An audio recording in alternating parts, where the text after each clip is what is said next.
जय हिंद दोस्तों, बहुत बहुत स्वागत है आपका स्मार्ट हिस्ट्री क्लासेस 77 के यूट्यूब चैनल पर।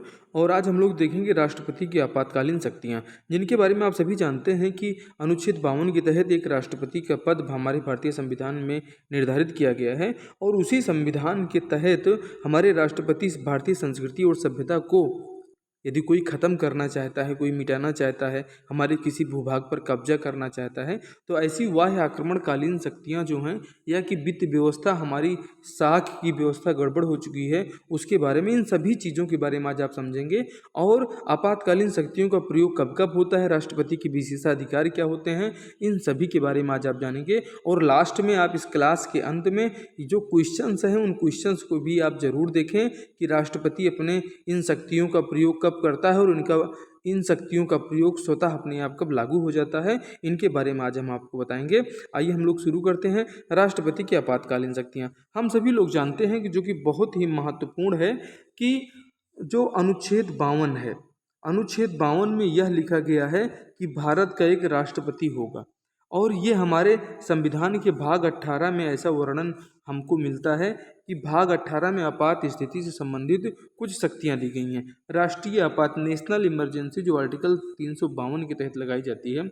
राष्ट्रपति शासन, जो आर्टिकल 356 के तहत लगाया जाता है। पंजाब और जम्मू कश्मीर में तो हमेशा लगते ही रहता है। वित्तीय आपातकाल, जो अभी तक भारत में एक बार भी नहीं लगा, अनुच्छेद 360 का मतलब आप देखेंगे जो भारत को सोने की चिड़िया कहा जाता था, वो सोने की चिड़िया वाकई में है, इसी कारण तो वित्तीय आपातकाल नहीं लगा। नहीं तो श्रीलंका में तो वित्तीय आपातकाल भी लगा और वो दिवालिया होने के कगार पे आ गया। तो हमारे देश में जो राजनीतिक तंत्र वर्तमान में विद्यमान है, निसंदेह ही ये अपने देश की संस्कृति, सभ्यता और सामर्थ्य को सुरक्षित रखने वाला है। ये ऐसी क्लास आपके लिए दोस्तों आज मैं लेके आया हूँ। राष्ट्रीय आपात के बारे में हम लोग जानते हैं, इसका वर्णन अनुच्छेद 352 में है। और दोस्तों ये इसका यूज कब होता है, तो हम सभी लोग जानते हैं कि बाह्य आक्रमण, सशस्त्र विद्रोह से भारत या उसके किसी भाग की सुरक्षा संकट में होने के आधार पर आपात की उद्घोषणा करने की शक्ति प्राप्त किसको है, तो हमारे राष्ट्रीय आपात को लागू करने की शक्ति राष्ट्रपति को प्राप्त है। दोस्तों इसमें इससे पहले इंदिरा गांधी सरकार के समय में जो है, उन्होंने आंतरिक अशांति के कारण उनका चुनाव खतरे में था। जो रायबरेली चुनाव वो न्यायालय में प्रक्रियाधीन था, उसके कारण से उन्होंने आंतरिक अशांति के आधार पर 1975 में उन्होंने राष्ट्रपति शासन लागू किया था। लेकिन जब 1978 में 44वां संविधान संशोधन होता है, तो इसमें आंतरिक अशांति को हटाकर सशस्त्र विद्रोह, जैसा कि छत्तीसगढ़ का एरिया देखें आप, उड़ीसा का एरिया देखें, पश्चिम बंगाल का एरिया देखें, यहाँ पे जो नक्सलाइट मूवमेंट्स हैं या कि आतंकवादी घटनाएं, जम्मू कश्मीर की आप देखें, माओवादी की घटनाएं देखें, नागालैंड का प्रॉब्लम्स देखें, तो यहाँ पर जो प्रॉब्लम्स हो रही हैं, यहाँ पर अगर ये अशांति शब्द रहता तो कभी भी राष्ट्रपति शासन लागू किया जा सकता है। लेकिन इस अशांति शब्द को 44वें संविधान संशोधन के तहत हटा दिया गया है। ठीक है, और इसको हमें याद रखना है, ये हुआ कब था, ये 1978 में हुआ था। इसे हमें बिल्कुल दिमाग में बैठा के रखना है, ये प्रश्न पूछे जाते हैं। ठीक है, अब तक दोस्तों 3 बार राष्ट्रीय आपातकाल की घोषणा हो चुकी है। जब हिंदी चीनी भाई भाई हम कर रहे थे, पंडित जवाहरलाल नेहरू इस समय प्रधानमंत्री हुआ करते थे, उस समय चाइना ने हमारे ऊपर अटैक किया और अक्साई चीन जैसे कितने बड़े भूभाग पे और अरुणाचल प्रदेश के कितनी बड़ी एरिया पर उसने कब्जा किया। 1971 में जब इंदिरा गांधी प्रधानमंत्री थी और बांग्लादेश के ऊपर अटैक हुआ था, और वो बांग्लादेश के ऊपर अटैक भारत के ऊपर अटैक माना गया, क्योंकि बांग्लादेश इंटर करना है तो भारत में आके ही आप बांग्लादेश पहुंचेंगे, जो कभी पूर्वी बंगाल हुआ करता था। और पश्चिम बंगाल में ममता बनर्जी हमारी दीदी आज भी सीएम है, जहां पे भाजपा उनको हराने के लिए अपना पूरे जुगाड़ लगा रही है, वो लग नहीं पा रहे हैं। तो आप देखें कि 1971 में जो अटैक हुआ था वो भारत के ऊपर अटैक माना गया, उसमें भी राष्ट्रपति शासन लगा, 1962 में लगा, और 1975 में आंतरिक अशांति के आधार पर उन्होंने लगा दिया था। लेकिन जब आपका जो है 44वां संविधान संशोधन होता है, तो 1978 में इसको हटा दिया जाता है। दोस्तों प्रेसिडेंशियल रूल के बारे में आप विस्तृत जानिए, और इसके लास्ट में आप इनके जो महत्वपूर्ण क्वेश्चंस हैं उसको भी हमने लिया है, उसको देखना बिल्कुल ना भूलें। दोस्तों ये क्वेश्चंस है कि यदि किसी राज्य के राज्यपाल के प्रतिवेदन पर अन्यथा उसे यह समाधान हो जाए कि राष्ट्र में संवैधानिक तंत्र फेल हो गया है, तो वह उस राज्य में राष्ट्रपति शासन की उद्घोषणा कर सकता है। तो मतलब राष्ट्रपति शासन की उद्घोषणा कौन करता है, जो राज्यों में लगता है, तो इसकी घोषणा कौन करता है, राज्यपाल जो है ऐसी आशंका व्यक्त करता है, जो कि केंद्र का ही व्यक्ति होता है, केंद्र का व्यक्ति ही राष्ट्रपति और प्रधानमंत्री भी होते हैं। इसका अनुमोदन दोस्तों संसद में 2 माह के अंदर आवश्यक हो जाता है। संसद की स्वीकृति के पश्चात राष्ट्रपति शासन 6 माह तक प्रभावी रह सकता है। इसे हमें बिल्कुल याद रखना है। दोस्तों 44वां संविधान संशोधन कब हुआ था, पूछा जाता है। 1978 में हुआ था। अनुच्छेद 356 में यह व्यवस्था की गई कि राष्ट्रपति की उद्घोषणा संसद के दोनों सदनों के संकल्पों के द्वारा अनुमोदित होने से 6 माह तक चल सकेगी, किंतु उसके बाद संसद के किसी सदन द्वारा कोई संकल्प तब तक पारित नहीं किया जा सकेगा जब तक कि उस समय आपात की घोषणा प्रवर्तन में न हो और निर्वाचन आयोग यह अभिप्रमाणित कर दे कि निर्वाचन कराना कठिन है। तभी तक ये स्थितियां लागू रह सकती हैं, अन्यथा लागू नहीं रह सकती हैं। ठीक है, इन्हें आप बिल्कुल याद रखिए। इसके बाद हम आते हैं फाइनेंशियल इमरजेंसी, जिसे हम जानते हैं कि उसे क्या कहा जाता है, तो वित्तीय आपातकाल कहा जाता है, जो अभी तक भारत में कभी नहीं लगा। ऐसी परिस्थितियां उत्पन्न हो गई हैं जिससे संघ या उसके राज्य क्षेत्र के किसी भाग में वित्तीय स्थायित्व या साख का संकट, साख जो है संकट में है, तो यह वित्तीय आपातकाल की उद्घोषणा राष्ट्रपति कर सकता है और संसद द्वारा अनुमोदन इसका आवश्यक, संसद के दोनों सदनों द्वारा, लोकसभा और राज्यसभा दोनों सदनों द्वारा इसका अनुमोदन आवश्यक है। ऐसी उद्घोषणा 2 माह के लिए लागू होगी जब तक उस अवधि के समाप्ति के पूर्व संसद के दोनों सदनों द्वारा अनुमोदित न कर दिया जाए। अगर अनुमोदन हो जाता है तो इसके आगे भी वो लागू रहेगी, ऐसा लिख किया गया है। राष्ट्रपति के कुछ विशेषाधिकार होते हैं दोस्तों।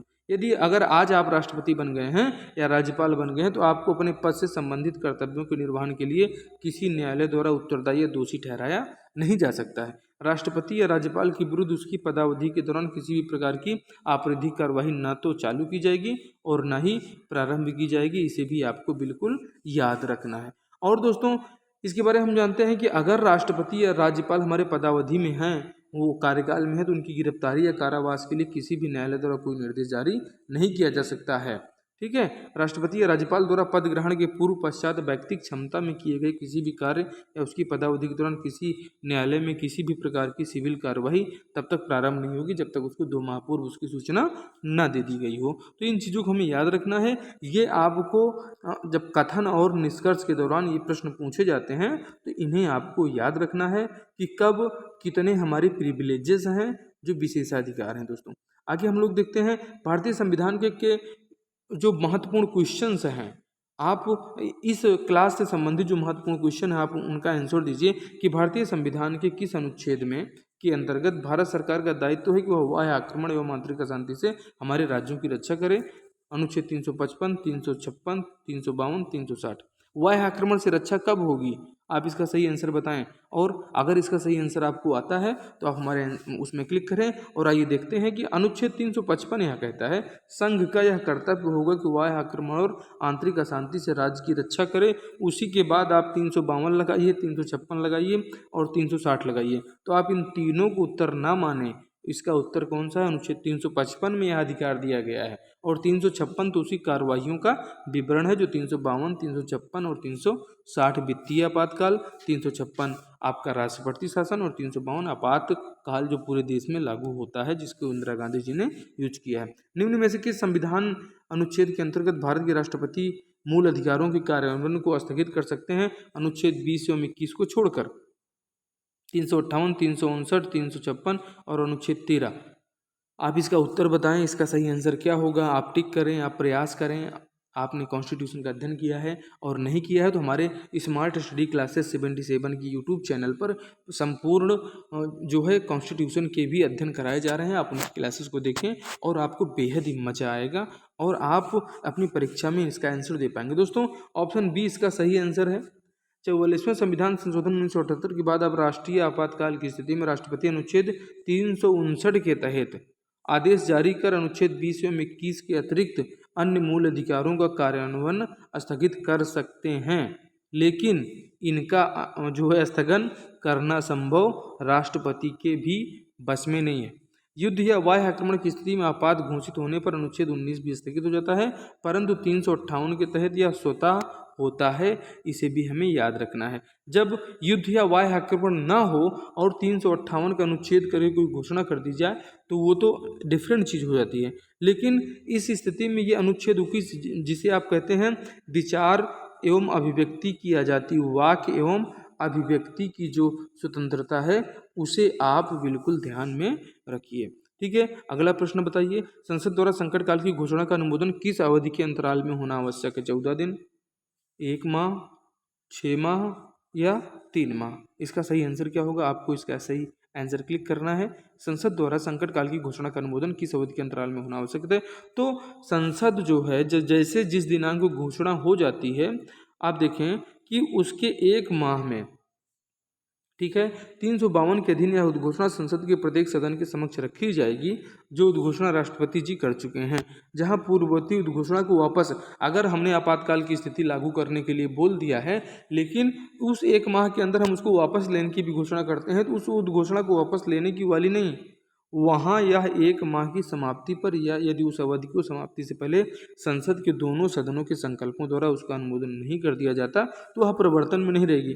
मतलब 352 का भी अगर आप घोषणा कर देते हैं और 352 की भी घोषणा, ठीक है, जो 352 की घोषणा आप करिए, 356 की घोषणा आप करिए और उसके बाद 360 की घोषणा करिए, ठीक है। इन स्थितियों में आप देखें कि अगर वो प्रवर्तन में नहीं रहेगी, कब तक नहीं रहेगी?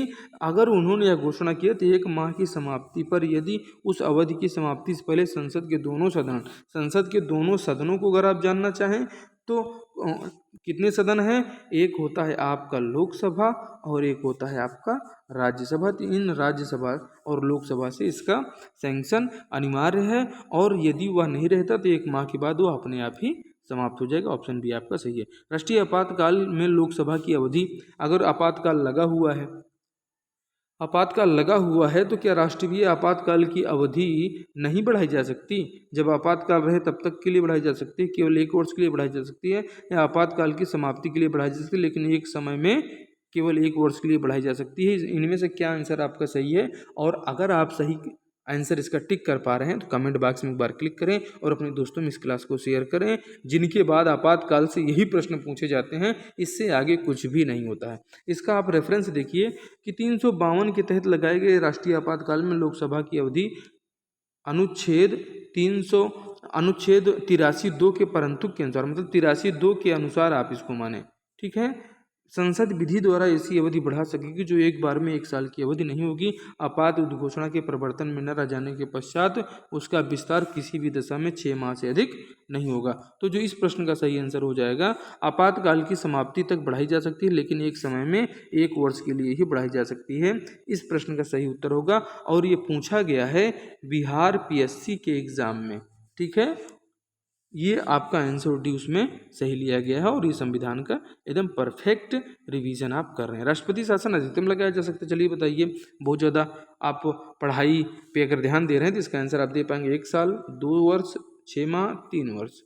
अधिकतम अवधि क्या है राष्ट्रपति शासन की? आप दोनों सदन, तीनों सदन, जितने भी सदन हैं वहाँ से आप सेंक्शन करवा लीजिए, लेकिन उसके बाद भी कितने समय तक लग सकता है? तो अधिकतम अवधि जो होती है दोस्तों, वो अधिकतम अवधि कितनी होती है?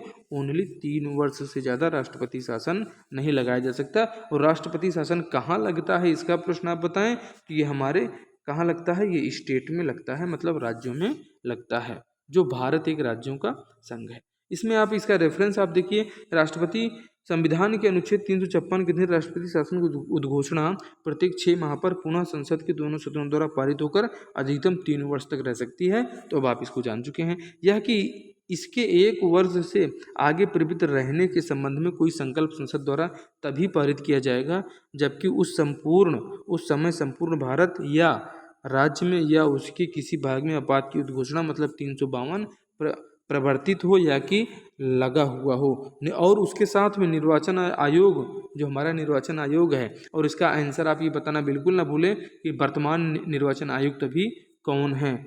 अगर ये संभव हो तभी वो आगे रह सकता है, नहीं तो 3 वर्ष के बाद अपने आप समाप्त हो जाएगा। आपातकाल में किसी राज्य विधानसभा की अवधि बढ़ाई जा सकती है। कौन बढ़ाएगा? राष्ट्रपति जी बढ़ा देंगे क्या? संसद बढ़ाएगी? राज्य विधानमंडल द्वारा बढ़ाएगा? राज्यपाल बढ़ाएंगे? ऐसा कुछ भी नहीं दोस्तों। संसद से आप ओनली पार्लियामेंट मत समझें। संसद से मतलब ये है, संसद के जो 3 सदन होते हैं, राष्ट्रपति, लोकसभा, राज्यसभा, तो संसद का जो 2 सदन है वो सबसे महत्वपूर्ण है, राज्यसभा और लोकसभा। जो उच्च सदन किसे कहा जाता है? राज्यसभा कहा जाता है। आप ये भी जानें कि राज्यसभा का विघटन कभी नहीं हो सकता, क्योंकि इनके कार्यकाल कितने होते हैं, 6 वर्ष के लिए होते हैं, और हर जो है 2 वर्ष में इनको रिटायरमेंट दिया जाता रहता है। तो इनको भी आप जरूर याद रखें। और लोकसभा का कार्यकाल कितना होता है आप उसको बताएं। तो जो लोकसभा का कार्यकाल होता है कितना होता है, मोदी जी कितने साल के लिए हैं, ये 5 वर्ष के लिए हैं। इसे भी आपको अपने दिमाग में बिठा के रखना है। और इसके बारे में अगर आप देखें तो अनुच्छेद 172 हमारा ये कहता है कि अनुच्छेद 172(1) के अनुसार आपात उद्घोषणा प्रवर्तन की अवस्था में संसद विधि द्वारा किसी राज्य विधानसभा की अवधि एक बार में 1 वर्ष बढ़ा सकती है, किंतु आपात उद्घोषणा के प्रवर्तन की स्थिति में न रह जाए, मतलब आपात उद्घोषणा वो समाप्त हो चुकी है तो उसका विस्तार 6 माह बाद 6 माह की अवधि से अधिक नहीं होगा। इसलिए ऐसी उद्घोषणा संसद द्वारा की जा सकती है। आपातकाल के बारे में इससे आगे कुछ नहीं पूछे जाने वाला है। इसके लिए आप बिल्कुल अपने दिमाग में बैठा के रखें और स्मार्ट स्टडी क्लासेस को सब्सक्राइब करें, अपने दोस्तों में शेयर करें, और वीडियो अच्छा लगा हो तो उसको लाइक करें। और आपसे मिलते हैं हम अगली क्लास में। और ये क्लासेस हमारी परीक्षाओं के लिए बहुत ही महत्वपूर्ण है। हम कुछ भी करें, लेकिन हमें अपने जो आपके मूल कर्तव्य हैं, आपके धर्म ने जो भी आपको सिखाया है, आपके माता पिता ने आपको जो भी सिखाया है उसका पालन करिए। लेकिन अनीति और अनैतिक अनाचार किसी को नहीं करना है। सभी की विजय होनी चाहिए। सत्य हमेशा विजयी होता है, ये मुंडकोप उपनिषद में कहा गया है। और हम भी उसी का इंतजार कर रहे हैं कि सत्य की जीत कब होगी। हमारी भारतीय न्याय संस्कृति और सभ्यता, और जो इस भारतीय संस्कृति में न्याय करने वाले लोग बैठे हैं, देखते हैं कि इनके द्वारा कब निर्णय दिया जाता है।